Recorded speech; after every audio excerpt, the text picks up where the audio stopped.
Oh yeah, floorgasm. Nice. Oh God, yeah. Hello my friends and welcome back to the channel. I'm very excited and extremely intrigued as to what I'm about to listen to. I've never experienced anything quite like this. This, of course, is The Poet and the Pendulum by Nightwish. More specifically composed by Tuomas Holopainen. And I sincerely apologize if I didn't do a good job of that pronunciation. I worked really hard to try to get it right. If I didn't, just let me know in the comments. I've seen The Poet and the Pendulum in my comments a lot, and I was a bit intimidated by the sheer size of it, but I'm really excited to dive deep on this one. A bit of information and backstory before we jump in if you don't already know. And this comes from Annika Hausen. I will link her website in the description. She does a fantastic lyric analysis of everything that's going on, but she also provides some important backstory to this piece as well. So, The Poet and the Pendulum is a song of the 2007 album Dark Passion Play by the Finnish band Nightwish, founded in 1996, and an ongoing opus of the musical genius that is Tuomas Holopainen. Tuomas is the main composer and songwriter for the band, and also of the song we're setting out to have a look at. I've done a bit of research on Tuomas, and it seems like he is Jesus, pretty much. Some of you have even said that he fits into that same category as Mozart, Beethoven, Bach, John Williams, these fantastic composers. You put Tuomas Holopainen in that category. That's a bold statement, but I believe you and I trust you, and I think it'll be confirmed as we listen to it today. Another important note that Annika makes about the composer is that the lyrics often reflect his own life and his own experiences. And sometimes with music, as we know, you can separate the composer or the lyricist and the band. Like, it can kind of fit into a different context, but it's hard to do that with Nightwish because it's so deeply integrated into his own life and his own thoughts and experiences and all those things. I'm interested to see how this all comes together. Special thank you to Annika for your insights. They were super, super valuable. I'll link your website in the description. If anybody here wants to get more insight on the lyrics and the meaning of the text and all those things, it's down there. You can click it and read it. Let's jump right into the video.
Okay, so that was part one, and it was like a boy soprano or a young treble sound. That reminded me of The Lord of the Rings or something.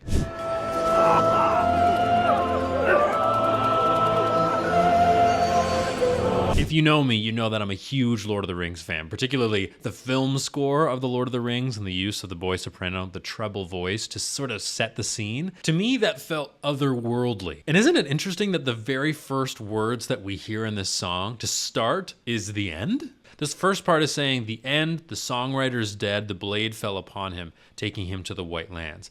Innocence is a word, and you really get that feeling of innocence from a young treble voice. I don't know if it was a boy soprano, if it was a girl soprano, what that was, but it was an innocent young voice. And then we get the fire.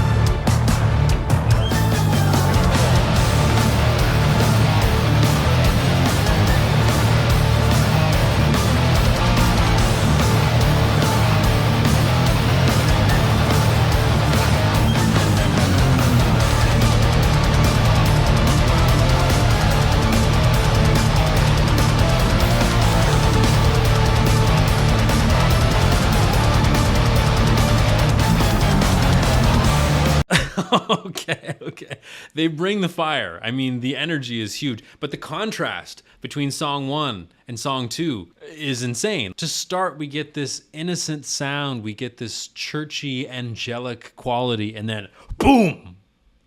Contrast. And as I listen to more Nightwish, I'm finding that it's getting even more difficult to keep my body still. I'm trying to not disrupt the camera and the mics and all the lights and everything, but it's really hard to not like get up and just kind of be crazy for a second. Is that a normal symptom when you become more obsessed with metal? But here she is. The moment we've all been waiting for, ladies and gentlemen. Floor Jansen. Here she is. Let's go.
Oh yeah, Floorgasm.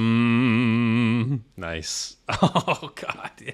Another really interesting and exciting set of lyrics here. So far we've talked about death and the end, and everything seems to revolve around the pendulum, which leads me to believe that we're talking about the passing of time or time running out or something like that. That might seem extremely obvious to you if you've seen this already. If you haven't, this is my kind of first take. We're talking about time, maybe the passage of time, the inevitability of time. I don't really know. Let's go back a few seconds. If we look at time, or the word time, in a musical context, that means the beats in each measure. And certainly in this part too, we got a different feeling of time going on. More energy, it seems faster paced. So I'm interested to see how that kind of plays into this song collection or song cycle. If I call it a song cycle, it's because I come from the classical music world, and a song cycle is a collection of poems. So Beethoven and Schubert and Schumann, what they would do is they would take collections of poems and they would make a big narrative out of it. And that's what this reminds me of, which is kind of extremely cool for me as a classical musician who studied classical music my entire life. To discover metal and find that strong comparison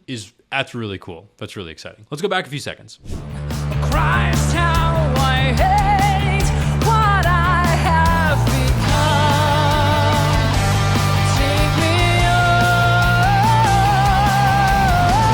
Get away, run away, fly away, lead me astray. To dream outside away, I can't cry, 'cause the shoulder cries more. I can't die at a heart full of cold world. Forgive me, and the two faces, one for the world. What we got, save me. I can't cry, 'cause the shoulder cries more. I can't die at a heart for the cold world. Interesting. The lyrics here, one last perfect verse is still the same old song. Oh Christ, how I hate what I have become. Take me home. So home, I'm thinking, is that Empathica place, the white lands. That could be home. Could mean death too. So maybe it's a call for death, or maybe that peace in death. I don't know. Isn't this fun? I love this. This is so fun just to break down lyrics and to break down the story and to, you know, create a hypothesis and a guess as to what the heck is going on here. I think that's fun. And what's also fun is that you could have an entirely different take than what I have. That's cool. 'Cause the shoulder cries more. I can't die at a heart for the cold world.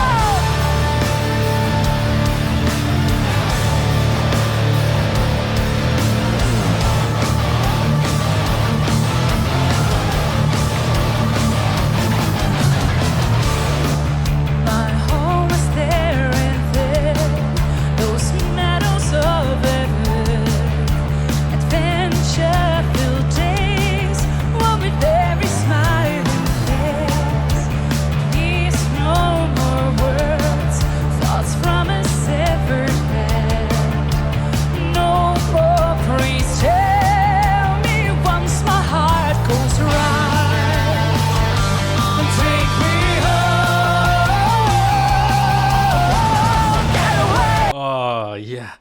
Floor Jansen has this ability to make anything, doesn't matter what it is, sound beautiful. The song in itself and the lyrics are beautiful, but maybe beauty isn't the forefront idea here. Maybe it's to really give the energy or to tell the story, but she can just make it sound good. Like she could probably read a phone book and it would sound good. Do people even have phone books anymore? Is that a thing or has that been phased out? Once my heart goes right, take me home. Get away, run away, fly away, lead me astray to dreamers hideaway. I gotta cry 'cause the shoulder cries more. I gotta die, I hope for the cold world. Broken green, the other two faces, one for the world, and one for God save me. I gotta cry 'cause the shoulder cries more. I gotta die, I hope for the cold world, heart for the cold world, heart for the cold world. Yeah, thank you, Floor Jansen, for being such a good singer. We talked about this in previous videos as well. She creates a lot of space in the mouth, which I love. She really spits that text out because it seems like this piece, more than any other one, the text is crucial. It's so important to the overall arc and to the overall story. So because the texture with the guitar, the bass, the drums, the lights, the smoke, everything is so thick, she has to be able to cut through that texture and tell the story. It's a big responsibility for the singer to have, is to be the one to convey all this emotion through the text. I'm interested in what this means. I have two faces, one for the world and one for God. Save me, I cannot cry, because the shoulder cries more. I cannot cry, a whore for the cold world. Okay, here's an interesting thought from Annika that I didn't think of. So firstly, he cannot cry, and I'm reading this from her website. It's linked down in the description. Firstly, he cannot cry because the shoulder cries more. So the shoulder crying can be understood as people who use him as a shoulder to cry on. Ooh. And it makes sense for what Annika said earlier. She said you have to keep the composer, Thomas, in mind when looking at these lyrics because it's such a reflection of his life. Very interesting. Ooh. Okay, there's another thing. Okay, so she said, taking this back to Holopainen's life, this can refer to his fans, the Nightwish fans. Nightwish has many fans, and people generally use music as their escape and their own safe haven, which can support this theory. So the people, the fans that cry on his shoulder and look to him for support, do not allow him to search for support himself. Oh, that's an interesting take. Oh, wow. So maybe with this interpretation, again, you might have a completely different one, and then I might come to my own conclusion. I'm just reading this one, but I agree with it, is that maybe his fans, he's done so much work to service his fans and to write music that affects them deeply and makes them feel good and safe, that he hasn't taken the time to do that for himself. Interesting. Let's continue on to part 3, the Pacific. Talking about oceans. Here we go.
A lot of things hit me at once there. First of all, it was a big shift from part 2.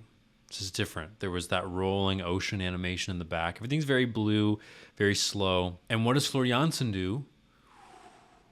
Brings us high up in her voice, softens it up to sing this kind of lullaby. It's hard enough to do that and sound good when it's on its own. But remember part 2. Think back to part 2. Remember how intense that was? Remember how big that was?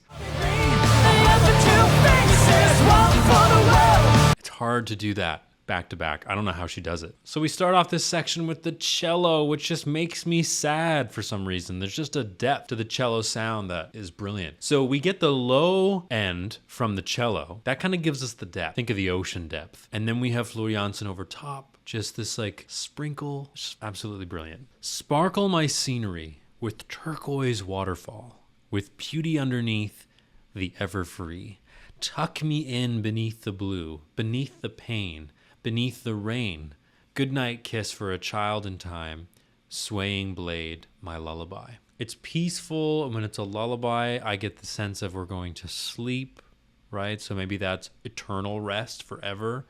Could just be feeling safe and feeling at ease.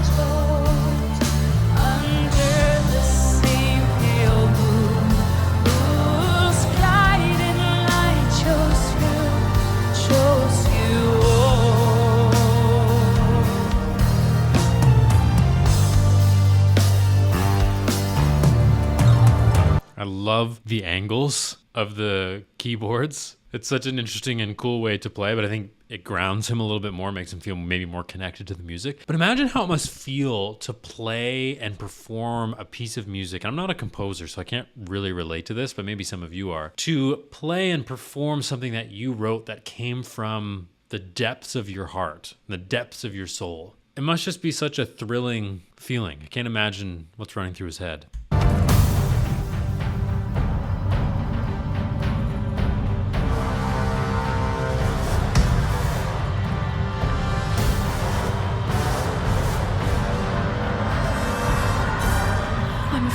So afraid, being raped again and again and again. I know I will die alone, but loved. You live long enough to hear the sound of guns, long enough to find yourself screaming every night, long enough to see your friends betray you. For years, I've been strapped onto this altar. Now I only have 3 minutes, counting. I just wish the tide would catch me first and give me a death I always longed for.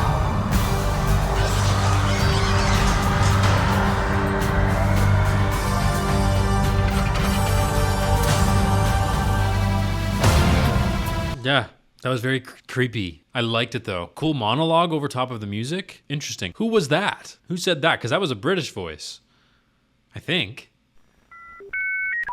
And that was the end of part 3. Oh, all right. I can't get the idea of the ocean out of my mind, and seeing that animation in the back is really cool because the ocean can be so calm and peaceful and beautiful, yet it has the capabilities to be scary and horrifying and rough and choppy and stormy. So the ocean is a really great thing for a band to be focused around. That's such an integral part of Nightwish and their music, is this idea of the ocean, because it can convey so many different emotions. And it now seems like we're going into a really stormy, hurricane-like part. It seems like there's a lot of torment going on.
I just realized I was like really holding the tension that entire time. Whew. Nice to hear Marco sing. That is Marco, right? And nice to hear him sing either way. Distorted scream. I love it. Just pure raw emotion. Oh, it's the rhythm that's gonna be like it's just sort of not even in its rhythmic bursts. It kind of comes at random accents. It's almost like the pendulum is swinging irregularly or something. And it's cool that they can evoke that feeling, and I can feel it in my own body right now. That feeling of anxiety and fear, and you just kind of hold your breath. Like, actually, need to take a second. You see those storm crows in the background? The lights are going crazy. There's something big happening right now. And number 4 is called Dark Passion Play. So that makes sense. Second robber to the right of Christ, cut in half, infanticide. The world will rejoice today as the crows feast on the rotting poet. I really didn't know what this section meant, so I looked at Annika's analysis again to get some better insights as to what's going on. And this totally makes sense. The second robber to the right of Christ could potentially refer to Judas, who, as we know, betrayed Jesus and sat to the right of him during the Last Supper. So the references here are biblical, and Judas ended his life due to guilt, strong feelings of guilt. And that seems to be how Thomas is feeling in this moment as well, that there's a guilt there, right? And he feels cut in half like that child, but without a mother to protect him and prevent his death. The imagery in this is so strong. What the music is doing is helping us to hopefully better understand or come to our own conclusions even better. So I felt that really kind of sense of fear and anxiety, and I got really kind of in like this. That was the goal, I think. If it was the goal, then they've fully succeeded. But there are things that I'm going to miss in this, and things that you would miss in this in the first round. In fact, I think you have to go back to the beginning and listen to this a few times and just really dig into the lyrics to understand your interpretation of it, because everyone's is going to be different.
Two voices that really mesh well together. You might not think that when you hear them on your own. Marco's got that sort of distorted, gruff sound, like that scream, whereas Floor's, for the most part, is extremely clear. But when they go together, it sounds really nice. That last line, performed by his friends without shame, spitting on his grave. It seems like the character, I don't know if it's meant to be a character, but somebody's died and they're now spitting on his grave. So he's fully gone now. And if we're talking biblically here, it seems like he's gone to hell, not heaven. Heaven to me is that heavenly sound that we had at the beginning.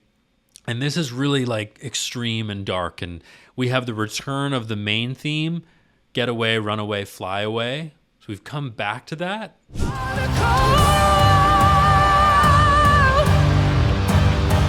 Today, in the year of our Lord, 2005, Thomas was called from the cares of the world. He stopped crying at the end of each beautiful day. The music he wrote had too long been without silence. He was found naked and dead, with a smile on his face, a pen, and 1,000 pages of erased text.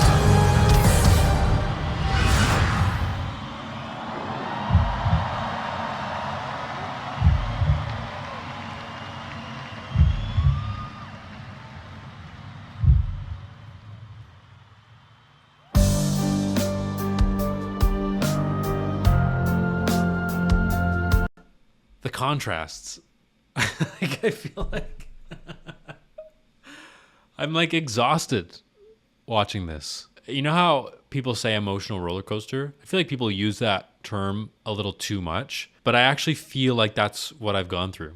Because there's this distorted screaming, there's the high lullaby, beautiful stuff, there's these monologues over music, there's these crazy rhythmic bumps that don't seem to have any pattern to them. Ugh.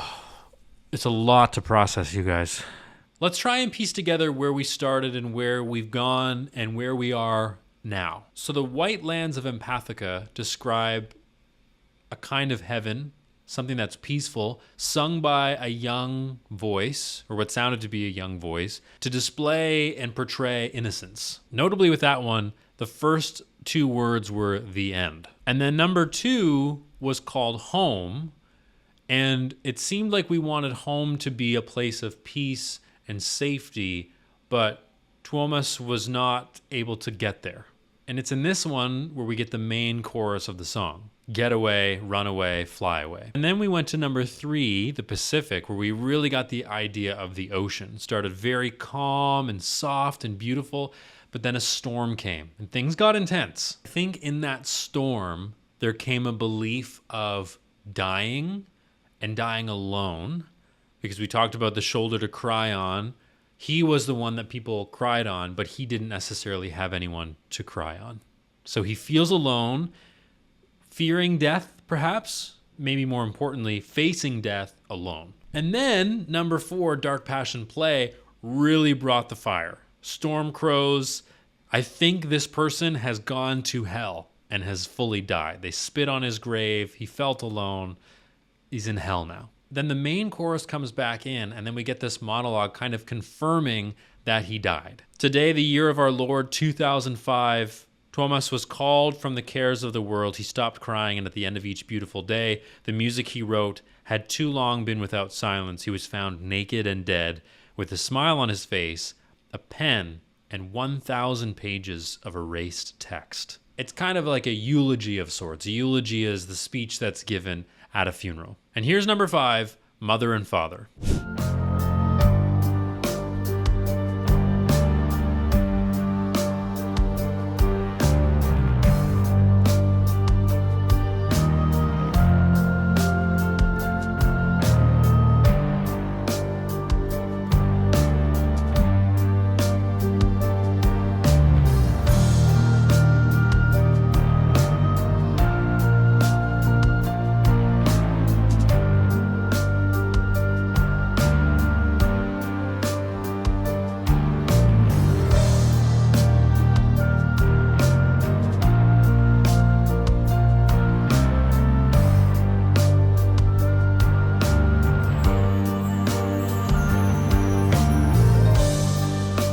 After having all that storm and the dramatic rhythms, this just seems so peaceful.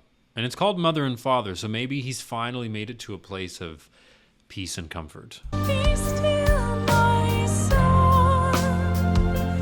Your home.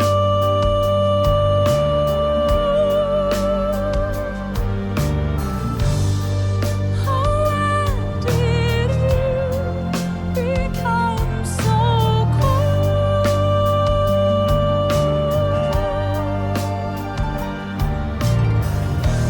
The light will keep on descending.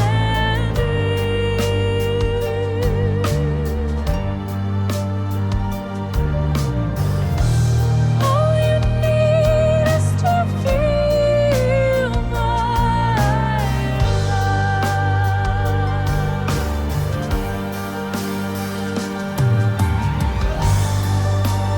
Search for beauty, find the shore.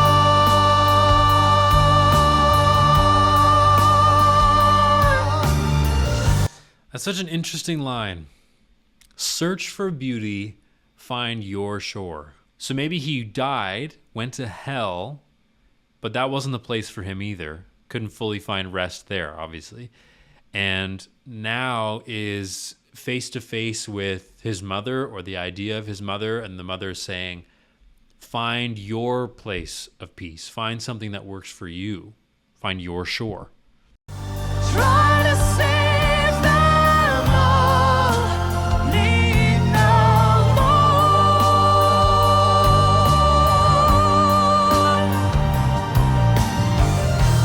You have such oceans within.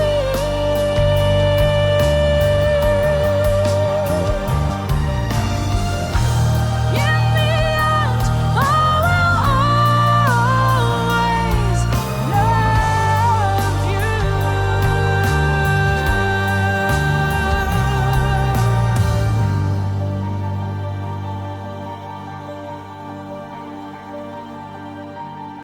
Ugh, that was so good.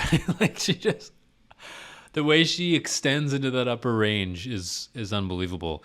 Do you think it's his real mother, like the idea of his actual mother, or is it like Mother Earth or Mother Nature, or it's called Mother and Father, sung by a female, so you automatically think mother. But is Fleur like a combination of mother and father, just that parental figure that's sort of embracing you? So many questions, so many questions.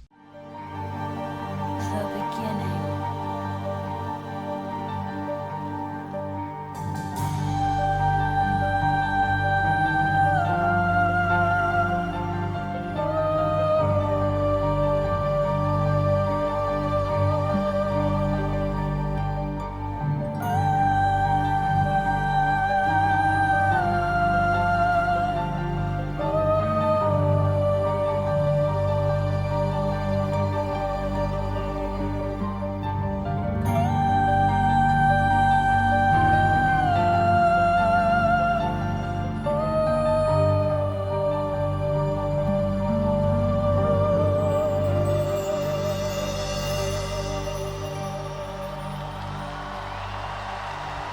Wow.